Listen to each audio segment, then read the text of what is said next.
Red Faction series was born out of an enticing gimmick, the ability to blast away any obstacles impeding your path.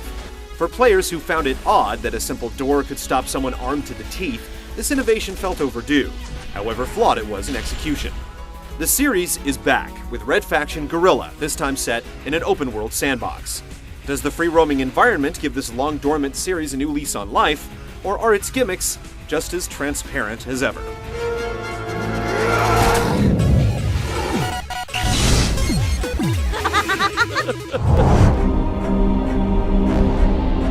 Red Faction Guerrilla takes place on mineral-rich Mars, made habitable by terraforming.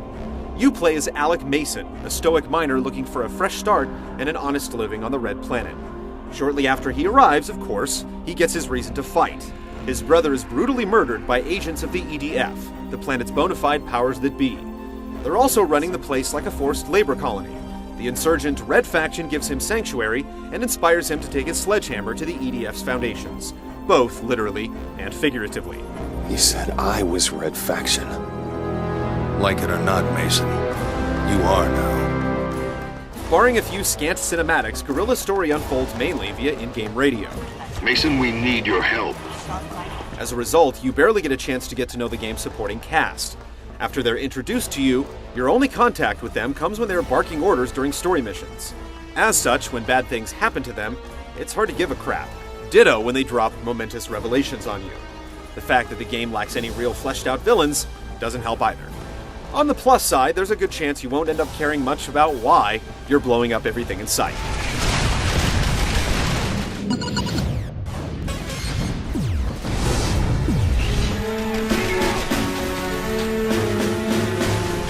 Red Faction's Mars is broken up into 6 distinct sectors, and the tug-of-war between the insurgents and the EDF for control of the planet is hard-coded into the game's environments. Every time you destroy a bit of EDF property, their control over a sector diminishes a bit. Your goal in each sector is to erase their presence entirely, which allows the insurgent colonists to set up shop. How you go about this is up to you. Freeform destruction is what Guerrilla does best, and its structure caters well to this playstyle. High-value targets are clearly marked on the map, almost encouraging you to make a beeline for them. These key structures are the linchpins of the EDF's infrastructure, and taking one down will result in a big hit to their control of a sector. Take all of them down, and you'll likely be within spitting distance of a takeover. You participate in guerrilla actions to close the gap. There are tons of side quests in every sector, and they reward you with cash and influence. Some will have you busting captured insurgents out of jails, in others, you'll defend a colonist stronghold against an EDF attack. Their formats do vary, but the farther you get in the game, the more they start to feel routine. The best ones reign in the game's focus on freestyle demolition with clear, defined objectives. And the worst? They're the ones that bring to bear just how unforgiving Guerrilla can be. Luckily, all but the last few story missions are well-paced and just challenging enough. They also feel a bit widely dispersed. Guerrilla's critical path is defined by stops and starts. When you break ground on a new sector, you'll have a handful of story missions available. Once you clear these, the story will typically go on hiatus until you bring the EDF's control to zero. While there is plenty of stuff to do until you're allowed back on track, these stops and starts only exacerbate one of the game's biggest problems. You spend too much time in each locale. Let's face it, even a terraformed Mars can start to wear on your spirit. Though it's brilliantly destructible, Guerrilla's rendition of the Red Planet lacks the sort of character that would invite you to explore it. Red Faction doesn't exactly blaze any trails in the online multiplayer department, but it knows what rates.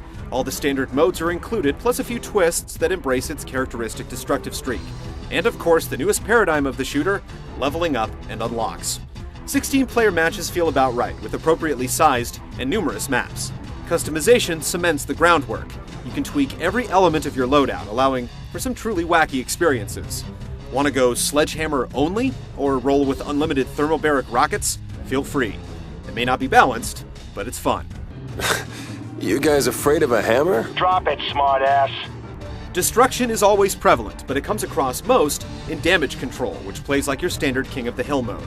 Only capturing involves destroying the other team's structures and repairing your own. Team modes have special challenges and rewards for teamwork, but Classic Deathmatch feels surprisingly fresh with Guerrilla's weapons, and the crazy multiplayer-only backpack effects.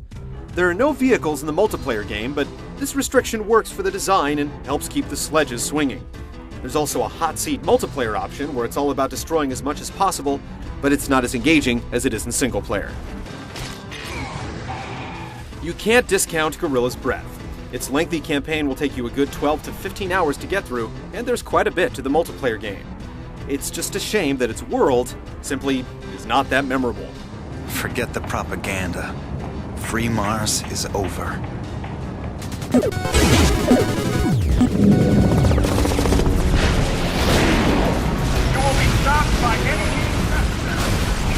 Guerrilla is all about wrecking shop on a planetary scale, and it gives you some pretty effective tools to achieve this, the most efficient of which are often the least flashy. Take Martian semis and trash haulers. What a handful of remote charges can't achieve, 18 tons of steel hurtling at 60 miles per hour most certainly will.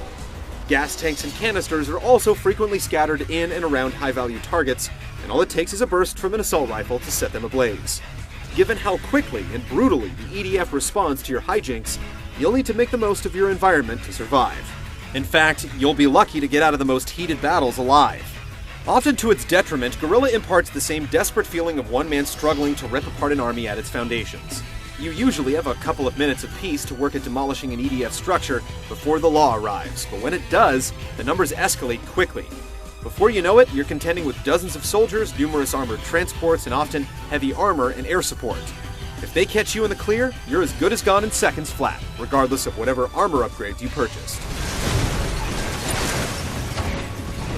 The tools you have to prolong your survival will often come up short. You get a jetpack about halfway through the story, but when you're using it in a half-blasted environment, it's difficult to predict whether you'll land in a safe spot or right into a swarm of bullets. There's also a cover system in the game, but given how solid surfaces have a difficult time staying intact, it's only marginally useful. Friendly forces can help bear the grunt of an EDF response, but they're only really effective in large numbers. Since this involves raising their morale by reducing EDF influence in a given sector, you won't have much help when you need it most. Yeah, that's gonna hurt the resale. When it comes down to it, the best guarantee of safety is a potent weapon. As you get deeper into the game, you'll have the opportunity to purchase some nasty hardware, and these, more than anything else, can help turn the tide in your favor. A fully upgraded nano rifle can zap pretty much anything out of existence with a few well-placed shots. And once you're able to purchase some thermobaric rockets, you might just feel ready for a showdown with the worst your oppressors can throw at you. What's going on, Mason? Make no mistake, Red Faction Guerrilla is a butt kicker. Maybe the point was to make you feel like a fragile, puny man staring Goliath in the maw. In any case, don't feel ashamed if you have to tune the difficulty down for a particularly brutal mission. In fact, if you manage to finish the last one without doing so, then kudos to you.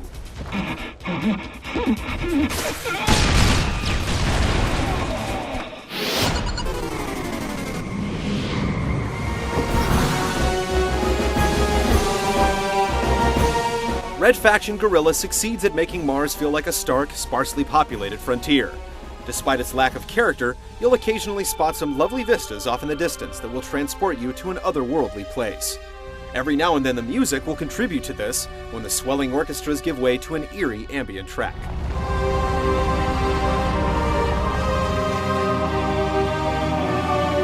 What will stick with you the most, though, is the crazy damage model.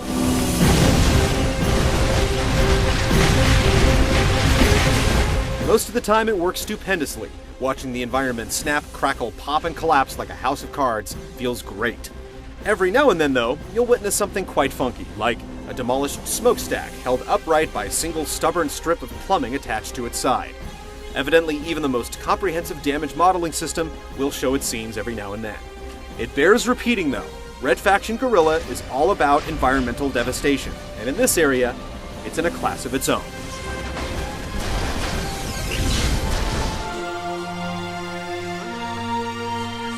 An almost fully destructible sandbox environment has been a long time coming. Though Red Faction Guerrilla delivers on this concept admirably, it wasn't without a cost, namely, the detail and character that makes the best open-world games memorable to begin with. Be that as it may, there's still plenty here to enjoy. Just be prepared to endure some slow spells and power through some truly unforgiving moments.